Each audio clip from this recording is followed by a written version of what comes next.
اب ایک فیوچر ہے. قوم وہ عظیم قوم بنتی ہے جو آگے کا سوچتی ہے. جب جنگ بدر کے بعد مکہ کے کفار کے قیدی پکڑے گئے تو ہمارے نبی صلی اللہ علیہ وسلم نے کہا کہ ایک قیدی کو واپس کرنے سے پیسے ملتے تھے. اس وقت مسلمانوں کے پاس پیسے ہی نہیں تھے, چھوٹی سی امت تھی. تو انہوں نے تب کہا کہ اگر جو بھی مکے کا قیدی 10 مسلمانوں کو پڑھا لکھا دے اس کو کوئی پیسے دینے کی ضرورت نہیں ہے, وہ واپس جا سکتا ہے.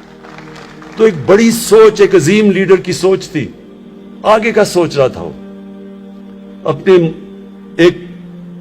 ایک قوم کو عظیم قوم بنانے کا سوچ رہے تھے. تعلیم کے بغیر قوم آگے نہیں بڑھتی تھی. وہ اکنامکس عمران خان نے اکنامکس نہیں بنائی, وہ ہمارے نبی صلی اللہ علیہ وسلم نے مدینہ کی ریاست میں بنائی تھی. اور وہ تھی کیا؟ انہوں نے یہ ثابت کیا کہ اگر آپ اپنے کمزور اور غریب طبقے کو اوپر اٹھا دیں تو قوم اوپر اٹھ جاتی ہے. انہوں نے یہ چیز ثابت کی تھی. پہلی دفعہ دنیا میں فلاحی ریاست بنائی گئی تھی. ریاست نے ذمہ داری لی تھی اپنے کمزور اور غریب طبقے کی. اور جب یہ ریاست کرتی ہے, اپنے کمزور اور غریب طبقے کی مدد کرتی ہے, تو اللہ کی برکت آتی ہے اس قوم کے اوپر. پھر اللہ, سب کامیابی تو اللہ کی طرف سے, اور عزت اور انسان کو خوشی تو اللہ کی طرف سے ملتی ہے. تو جو قوم جس میں احساس ہوتا ہے اپنے کمزور طبقے کی, اللہ کی برکت آتی ہے اس قوم پہ. جتنی میں نے دنیا دیکھی ہے, جو دنیا میں سب سے خوشحال ملک میں نے دیکھے ہیں, اسکینڈینیویا ایک علاقہ ہے جو سارا ناروے, سویڈن اور ڈنمارک, جتنے بھی دنیا کے خوشحال علاقے ہیں ان سارے علاقوں کے اندر ایک چیز سب سے زیادہ نمایاں ہے, وہ اپنے لوگوں کی بنیادی ضروریات پوری کرتے ہیں. انہوں نے سب سے زیادہ زور لگایا اپنے ملک میں غربت کم کرنے کے لیے, اس لیے وہ خوشحال ہیں. تو جو مدینہ کے ریاست کا ماڈل ہے, وہ اگر غیر مسلمان بھی وہ اس کو اپنا لے تو ادھر بھی خوشحالی آ جاتی ہے.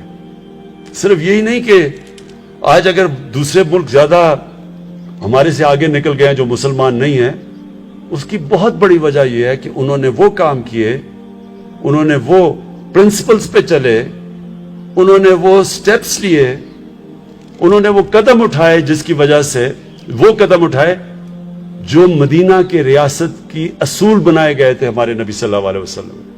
تو جو قوم ان اصولوں پہ چلے گی وہ اوپر آ جائے گی.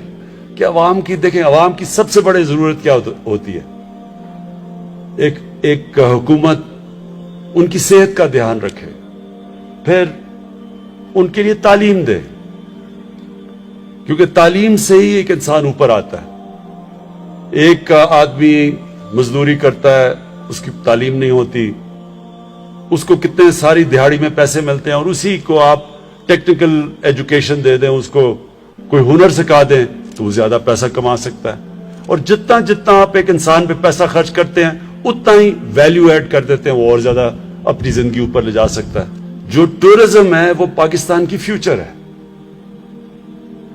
میں وہ خوش قسمت پاکستانیوں میں سے ہوں جس نے سارا پاکستان دیکھا. تقریباً سارے علاقوں میں جا چکا ہوں, قبائلی علاقے سے سارے پہاڑی علاقے, سارا سندھ, پنجاب, بلوچستان کے کئی علاقوں میں نہیں گیا, لیکن وہ اتنا بڑا علاقہ ہے. لیکن بلوچستان بھی کافی میں نے دیکھا ہوا ہے. دنیا بھی میں نے دیکھی ہوئی ہے. میں آپ کو یقین دلاتا ہوں کہ جو اللہ نے نعمتیں ہمارے ملک کو بخشی ہیں ہمیں نہیں پتا, اس لیے ہم ناشکری کر جاتے ہیں. ہمیں پتہ نہیں کہ اللہ نے اس ملک کو کن کن نعمتوں سے نوازا ہے, اور اگر ہمیں اندازہ ہو جائے تو ہم سارا وقت اس کا شکر کرتے رہیں, کیونکہ اس میں کسی چیز کی اس نے کمی نہیں چھوڑی. جو پاکستان کے اندر جس طرح کی مختلف ٹورزم ہے, وہ اگر صرف ہم ٹورزم کے اوپر زور لگا دیں تو ہم ٹورزم سے اتنا پیسہ کما سکتے ہیں کہ جتنی بھی آج ہماری ایکسپورٹس اور ریمیٹنسز ملا کے اس سے زیادہ ٹورزم سے پیسہ کما سکتے ہیں. ہم ٹورزم سے ہی اپنے قرضے واپس کر سکتے ہیں. یہ اتنا زیادہ اللہ نے اس ملک کو ٹورزم میں دیا. لیکن ہم نے کیا ہے,